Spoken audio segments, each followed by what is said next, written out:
You feel going out there tonight for the first time after everything? How many of these do you have? Yeah, mentally it was tough to focus in on the game a little bit more than usual. I know it's early in the game. I didn't feel like my legs were there. I don't think that's an excuse why we lost the game, but I had to overcome those things.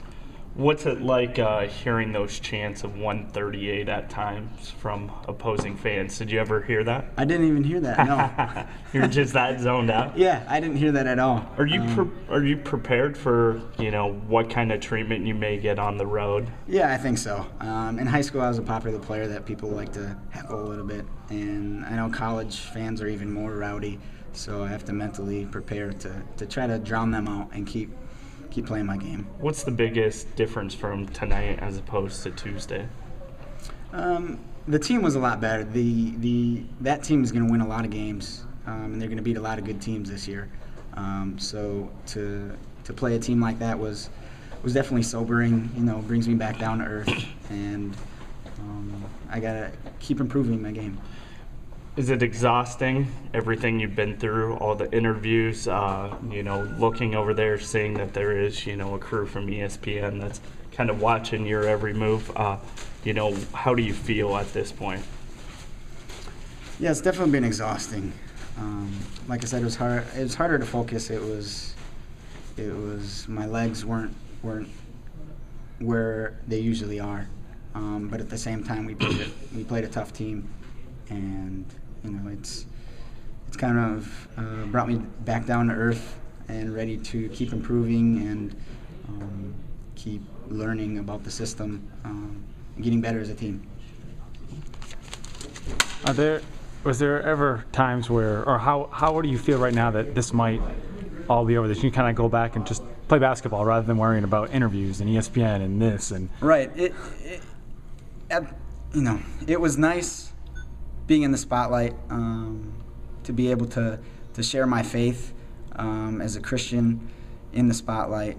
But now that I've been brought back down to earth a little bit, it'll be nice to get back to regular basketball, keep improving, and just focus on our team. Do you think things will ever be the same for you? I hope so. I think mentally I'll be able to keep focusing and improving as a player and as a player in the system, to keep learning the system.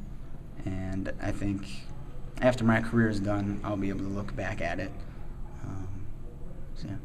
Did you get maybe like a Thanks, newfound appreciation or gratitude for maybe like LeBron James or someone who does this every single day of their life? Oh yeah, definitely. For them to deal with the media on a daily basis would be exhausting. I mean, I've only dealt with it for a couple days and it's been tiring. So I'm a little bit lucky to know that the media is going to go away now. Yeah. That I'll go back to regular, normal life, and I'm kind of happy about that.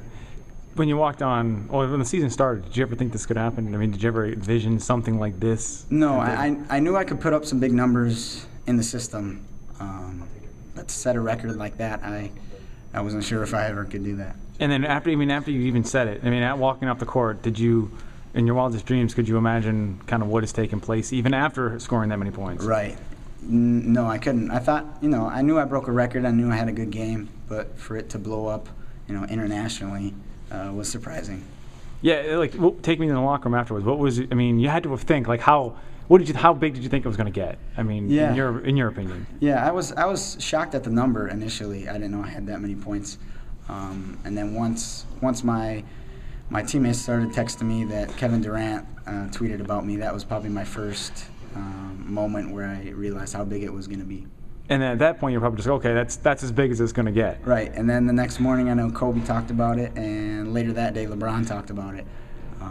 So that was really cool. Then what's that like for you? I mean, going forward, you can obviously tell your grandkids and stuff like that these Hall of Fame greatest of all times talked about. You know who you are. Yeah, it'll be a good story to tell once my career is over. But until then, it's going to be a struggle to keep my head on straight and continue to improve as a player. Were they coming at you harder, do you think? Because, I mean, obviously they know too you scored 138. Did you see that they were kind of turn up the defense intensity on you? It looked like that, at least from where we were. Right. I think they were able to adjust to my game, the way I like to pull up off the dribble. They were trying to take that away, so I think they definitely adjusted.